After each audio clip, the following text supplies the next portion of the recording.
नमस्कार। जेपीएससी और जेएसएससी परीक्षाओं की तैयारी कर रहे आप सभी का बहुत बहुत स्वागत है। आज हम झारखंड के इतिहास का एक बहुत ही जरूरी अध्याय समझने जा रहे हैं, जो परीक्षा के लिहाज से बेहद महत्वपूर्ण है, रामगढ़ राज।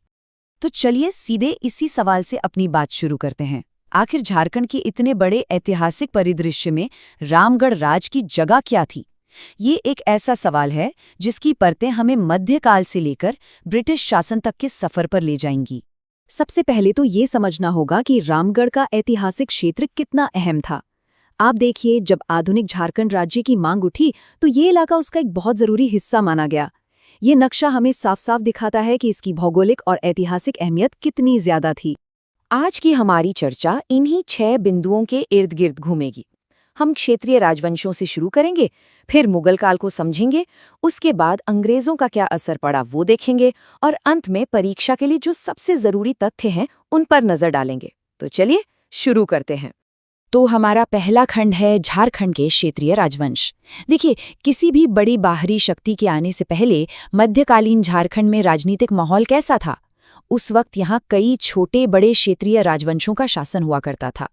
उस दौर में यहाँ नागवंशी, खैरवाल, रक्सैल और चेरो जैसे कई प्रमुख राजवंश थे, और इन्हीं सब के बीच में रामगढ़ राज एक बहुत ही महत्वपूर्ण स्थानीय शक्ति के तौर पर उभर रहा था, जो उस क्षेत्र की राजनीति में अपनी एक खास भूमिका निभा रहा था। अब कहानी में एक बड़ा मोड़ आता है। पहली बड़ी बाहरी शक्ति यानी मुगलों का आगमन। उनकी इस क्षेत्र में दिलचस्पी क्यों थी और उन्होंने यहाँ के शासन को कैसे प्रभावित किया, आइए इसे समझते हैं। ये एक बहुत ही महत्वपूर्ण तथ्य है जिसे आप स्टार मार्क कर लीजिए। परीक्षा में ये सीधे सीधे पूछा जा सकता है। अकबरनामा जैसे मुगल दस्तावेजों में इस पूरे क्षेत्र को खुखरा कहा गया है। इस नाम को जरूर याद रखिएगा। मुगलों का रवैया भी आप देखिए समय के साथ कैसे बदला। अकबर की दिलचस्पी मुख्य तौर पर पैसों में थी, तो उसने नागवंशी शासक से एक सालाना टैक्स तय कर दिया। लेकिन जहांगीर के इरादे कुछ और ही थे। उसकी नज़र यहाँ के मशहूर हीरों पर थी, इसलिए उसने इस इलाके पर हमले का हुक्म दिया। हालांकि जहांगीर के बाद भी राम शाह और रघुनाथ शाह जैसे स्थानीय राजा यहाँ शासन करते रहे। ये कितना दिलचस्प है ना? ऐतिहासिक रिकॉर्ड्स के मुताबिक जहांगीर का मकसद दोहरा था। एक, राजा दुर्जन साल को हराना, और दूसरा, शंख नदी में मिलने वाले कीमती हीरे हासिल करना।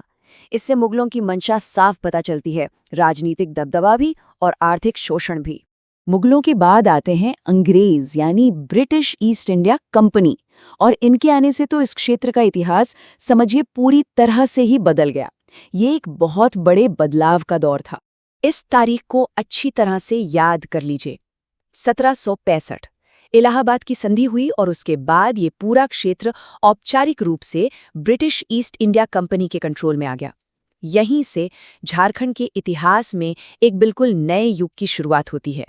मुगलों और अंग्रेजों के लक्ष्यों में जो फर्क था उसे समझना बहुत जरूरी है। मुगलों को मुख्य रूप से नजराना और हीरे जैसी कीमती चीजें चाहिए थीं, लेकिन अंग्रेजों का लक्ष्य कहीं ज्यादा बड़ा और व्यवस्थित था। उन्हें एक सिस्टमैटिक लैंड रेवेन्यू चाहिए था, पूरा प्रशासनिक कंट्रोल चाहिए था, और यहाँ के संसाधनों का पूरी तरह से इस्तेमाल करना था। अंग्रेजों के इसी व्यवस्थित लक्ष्य ने यहाँ की सदियों पुरानी पारंपरिक शासन व्यवस्था और जमीन पर लोगों के हक को जड़ से हिलाकर रख दिया। आइए समझते हैं कि ये सब हुआ कैसे। अंग्रेज एक नई व्यवस्था लेकर आए, जमींदारी सिस्टम। अब ये क्या था? ये एक ऐसी औपनिवेशिक प्रणाली थी जिसने पारंपरिक आदिवासी भूमि के मालिकाना हक को ही खत्म कर दिया। इसमें रेवेन्यू की मांगें तय कर दी गईं, जिससे स्थानीय समुदायों का जबरदस्त शोषण हुआ और उन्हें अपनी ही जमीन से बेदखल होना पड़ा। ये व्यवस्था उनके लिए बहुत विनाशकारी साबित हुई, और जाहिर है इस दमनकारी व्यवस्था के खिलाफ आवाज भी उठी।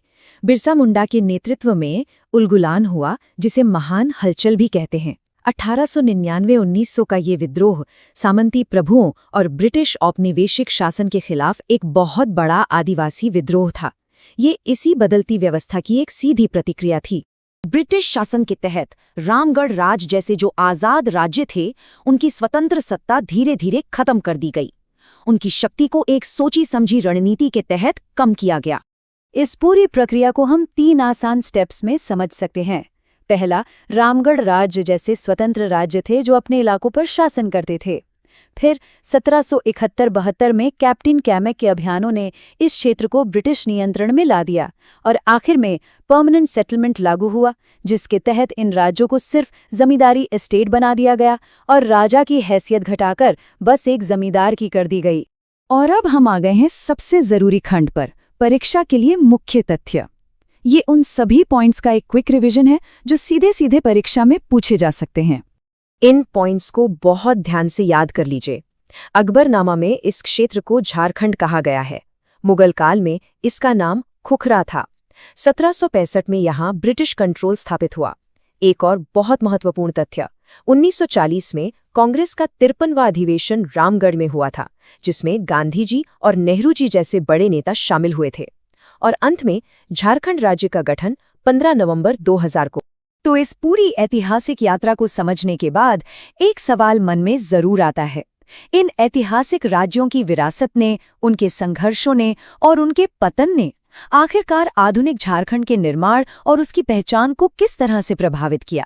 इस पर सोचना हमें इस क्षेत्र के आज को बेहतर ढंग से समझने में मदद करेगा।